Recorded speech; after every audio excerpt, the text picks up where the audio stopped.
आप देख रहे हैं द इंडिया न्यूज गोरखपुर। नमस्कार, आप देख रहे हैं द इंडिया न्यूज गोरखपुर। मैं हूं पंचानन पांडे गुड्डू। आज हम अपने स्टूडियो में जिस मेहमान को लेके आ रहे हैं उनका नाम है अवधेश मिश्रा जी और ये श्रवण उत्थान समिति के राष्ट्रीय अध्यक्ष हैं। अध्यक्ष जी, आपका स्वागत है। नमस्कार। आप जो श्रवण उत्थान समिति के अध्यक्ष हैं और जो ब्राह्मणों की बात लेके आज गोरखपुर जनपद में डीएम कार्यालय पे जो ज्ञापन दिया, वो किस मुद्दे पे आज ज्ञापन दिया है? मैं श्रवण उत्थान समिति का अध्यक्ष बाद में हूँ, पहले मैं ब्राह्मण हूँ और ब्राह्मण होने के नाते पहले अपने समाज की लड़ाई लड़ना हमारा दायित्व है। आज पूरे प्रदेश में ब्राह्मण उत्पीड़न चरम पर है। इस उत्पीड़न के तरह तरह के कारण हैं। ब्यूरोक्रेट पूरी तरह से ब्राह्मण उत्पीड़न पे लगा हुआ है। कहीं भी ब्राह्मणों की कोई बात सुनी नहीं जाती। कौशाम्बी की घटना, मथुरा की घटना, बस्ती आदर्श उपाध्याय की हत्या, जौनपुर में शिवम तिवारी की हत्या, यह सब एक उदाहरण है। जैसे कौशाम्बी की बात को लेके आज गोरखपुर के जिलाधिकारी महोदय को आपने ज्ञापन दिया, आपकी टीम ने ज्ञापन दिया। क्या ब्राह्मणों को अब उत्तर प्रदेश में अपनी जान दे के ही न्याय मिलने का उम्मीद है? ब्राह्मण को जान देने पर भी न्याय की उम्मीद नहीं है, क्योंकि ब्राह्मण ने जान दे दिया। लड़का ग्राम प्रधान की साजिश से थाने में बंद होता है और उसके बाद उसके पिता द्वारा आत्महत्या कर ली जाती है। जब समाज आक्रोशित होता है तो पुलिस द्वारा पूरे समाज की लाठियों से पिटाई की जाती है, महिलाओं को खींच खींच कर पीटा जाता है। तो हमें न्याय कहां मिल रहा है? न्याय तो पुलिस द्वारा मिला ही नहीं कहीं।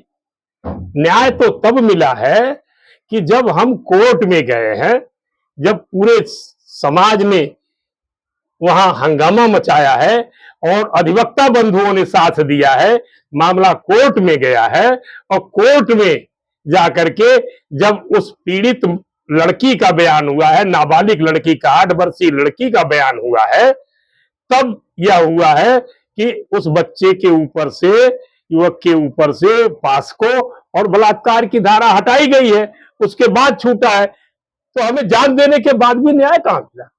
तो क्या आप मान रहे हैं क्या उत्तर प्रदेश में ब्राह्मणों के हित में काम नहीं हो रहा है? ब्राह्मण पूरी तरह से असुरक्षित है और इस असुरक्षित होने का मुख्य कारण है हमारे ब्राह्मण प्रतिनिधि। हमारे ब्राह्मण प्रतिनिधि, जितने भी जनप्रतिनिधि हैं, हमारे उत्तर प्रदेश में लगभग 52 ब्राह्मण प्रतिनिधि हैं और एक विधायक पूरे उत्तर प्रदेश की समस्या उठाने के लिए अधिकृत है। लेकिन कोई भी ब्राह्मण प्रतिनिधि सदन में क्या, अपने किसी मंच से भी ब्राह्मण समस्या को उठाता नहीं है, ब्राह्मण उत्पीड़न को उठाता नहीं है। इसलिए हम ब्राह्मण समाज के लोग उपेक्षित पड़े हुए हैं। ब्राह्मणों को लेके जो मामला आप लोग आए दिन उठाते हैं, तो जब चुनाव आता है तो ब्राह्मण समाज एकत्रित होके, वर्तमान की सरकार जैसे भाजपा की सरकार है और सभी लोग यही कहते हैं, सभी वर्ग के लोग ये कहते हैं कि ब्राह्मणों की पार्टी भाजपा है, और आप कह रहे हैं कि भाजपा सरकार में ब्राह्मण सुरक्षित नहीं है। नहीं, देखिए, ब्राह्मणों की पार्टी भाजपा नहीं है। भाजपा को ब्राह्मणों ने वोट दे करके सत्ता दी। जब शुरू से, जब समाजवादी से रूठी तो आकर के भाजपा को सत्ता लाई। उसके पहले बसपा से रूठी थी तो फिर सपा को सत्ता दी। लेकिन सपा और बसपा के शासन से कहीं कई गुना ज्यादा भाजपा के शासन में ब्राह्मणों का उत्पीड़न है।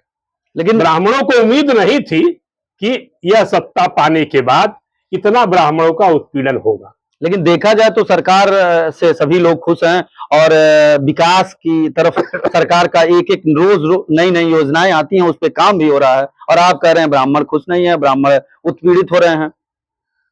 देखिए, पूरे प्रदेश पे कई लाखों करोड़ का कर्जा है। हमें कर्जा लेकर के स्कॉर्पियो पे चलाया जा रहा है, लेकिन वह स्कॉर्पियो किसी दिन खींच ली जाएगी। हमें कहीं भी विकास नजर नहीं आता और विनाश प्रतिदिन हर गली गली में नजर आता है।